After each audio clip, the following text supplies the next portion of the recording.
This is the rise of esports within the Philippines.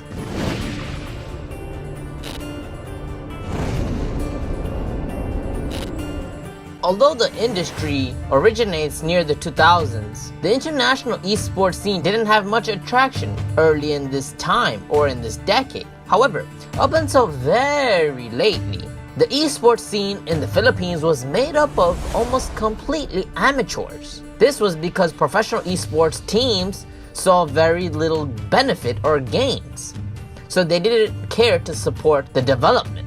However, specifically games like Dota 2, Counter-Strike, Global Offense, and League of Legends created a platform for these sponsors to look into professional gaming. As years progressed in the 2000s, many internet cafes opened up where they would play specifically these mobile games. Although many people usually played as a hobby and not something to be taken seriously, by 2016, everything changed. This was the moment when a Philippine team defeated a major team, a major champion team in the international scene.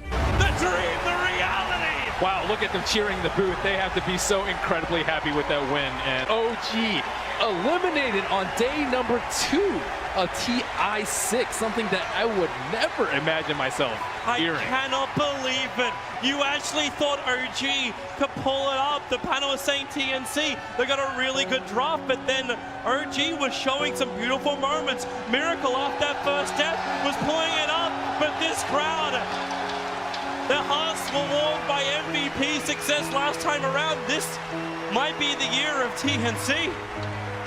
Yes, the TNC Pro Gaming Squad, the TNC Predators of Philippines, which not only represented Philippines but also Southeast Asia in the tournament, defeated a European powerhouse, Team OG.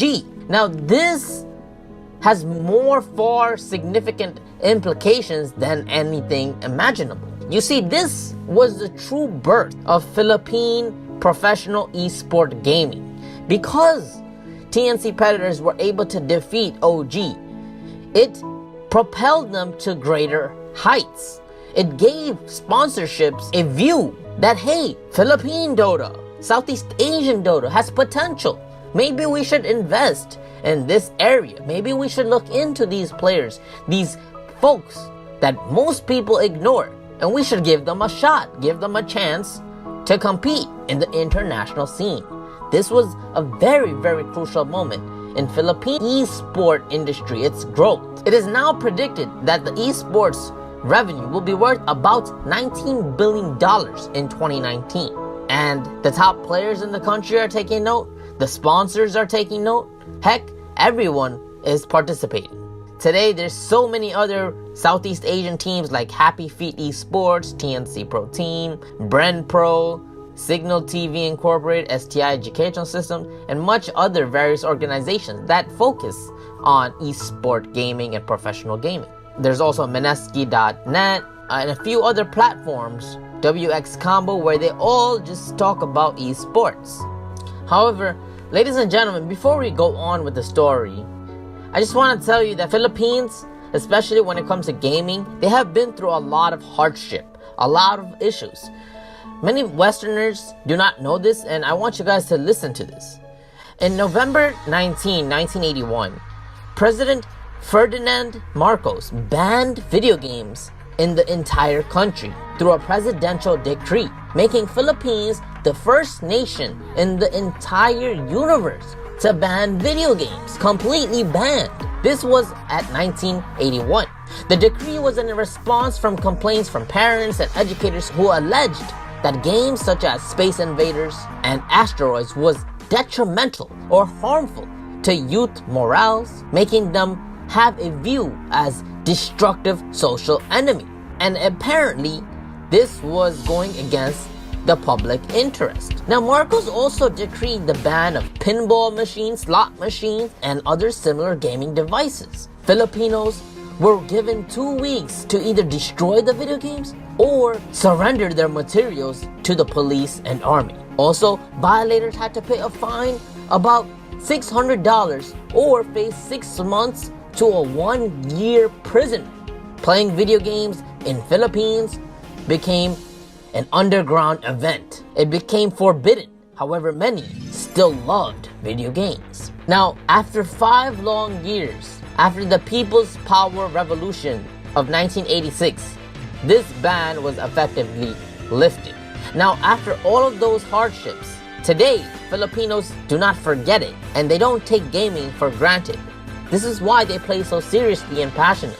But more importantly, recently, the rise of Philippine esport entertainment has gone over the roof. Ernest Q, President and Chief Executive Officer of Globe Telecom, says that Filipinos are redefining lifestyle and entertainment through esports. They consume it, and we are set to put Philippines on the map of gaming and esports together with MET and launching global PPGL in 2018. Basically, what he says that is that the players or the people, they don't have to pay for anything. They just have to register and join, and they get a prize if they win. It's a way to bring in Philippine players and professionals to join these tournaments. So, with the recent success of Globe Conquerors Manila League and League of Legends, Globe has already concluded 2 seasons of the PPGL, sending Philippine teams to compete in the international tournaments. It's no surprise that to 2019, this is continuing. He says that moving forward, there's a lot of more people that we're eyeing in terms of developing esports. We want to be in partnership with the government and the schools to help establish esports as a mainstream sport. We want esports to become a household name and regarded as real sports. Another spokesman, Mr. San Diego, says. Now this means that in Philippines, they're trying to make video gaming such a big deal. Like, it's bigger deal than anything imaginable because it's a huge growth potential for the players. It gives them an opportunity, a career, a job, so they can provide for their family. So at a young age, they're introduced to video gaming. They teach kids that, hey, it's a sport just like any other sport. And this is what they're doing in Southeast Asia. To this day, he says the esports right now is in its baby stages. It's still pretty new. It just started. But I would say specifically for the Philippines, we are at a renaissance period, where everything is falling into place when it comes to the development of esports. Now, going back from 1981 to the ban, to the removal, to now, you can tell that esports holds a very special place in the Philippines. It will continue to grow tremendously due to efforts like Mr. San Diego and Chu, the president of Telecom.